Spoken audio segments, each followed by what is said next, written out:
Going in 3, going in 2, going in 1, and action. Within the Guy Ritchie world, you can really push it as far as you want. It's reality with a 7% twist. And he loves the toffs and he loves the streetwise people. Whatever you think you've planned for the scene, we're going in a whole other area. You can balance the comedy and the darkness in a way that no one else can.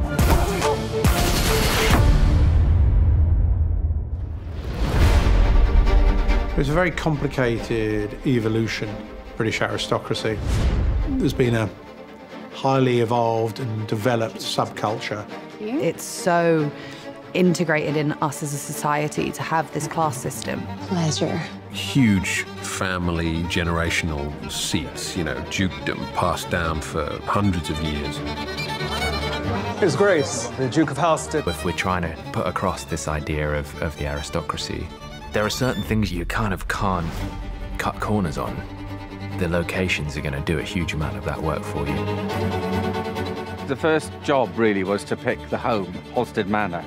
So we looked at a number of fantastic country houses that would let film crews in, and we chose Badminton House. Her family still lives here, and we're going into their home. Yeah, people still live there. We would still have the Dukes upstairs, and the house staff was telling us that the Duke was about to come through. That was weird.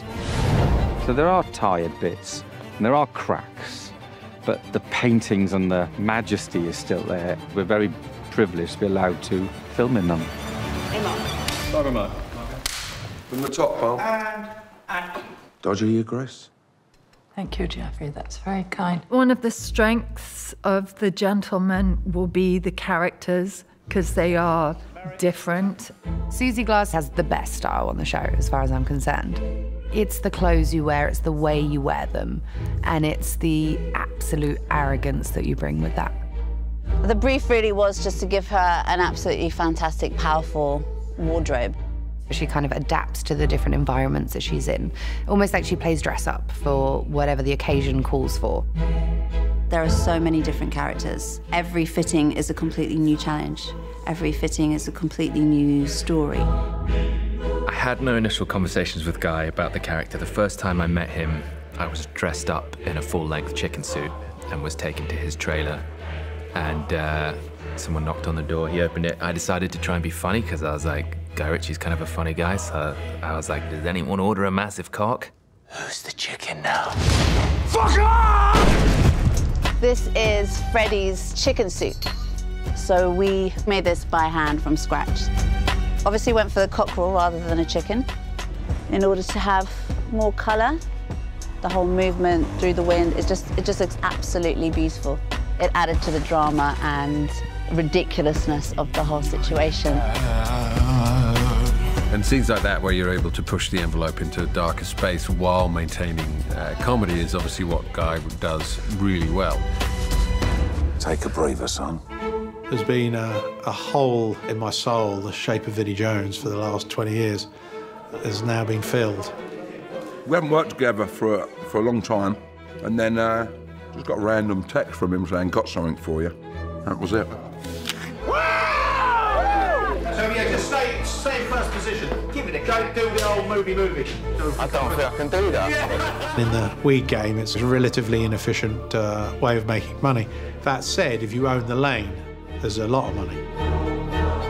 There's a man called the Dope Man, okay? And he's this fantastic fountain of knowledge in terms of the way that dope farms are put together. We got fake marijuana, silk leaves 3D printed. It's all hydroponic. The lighting is really important. There's a lot of research goes into it. Better get rolling then. Maintaining Guy's tone throughout has been a process because it is so specific. There's a theme that goes throughout that you want to have the capability to hunt in the jungle but sleep in the zoo. It's trying to refine the best of those two worlds. And I think the amazing thing about what Guy does, but what about this entire crime genre allows you as a director, is that it uses all the tools of filmmaking, and I think that's what's great about the show.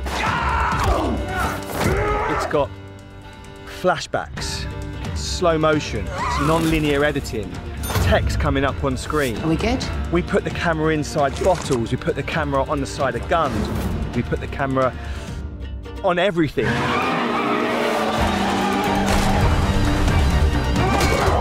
If you've got to try and summarise the ambition of the show, is to galvanise curiosity for the purpose of refining the disparate personalities that reside within all of us.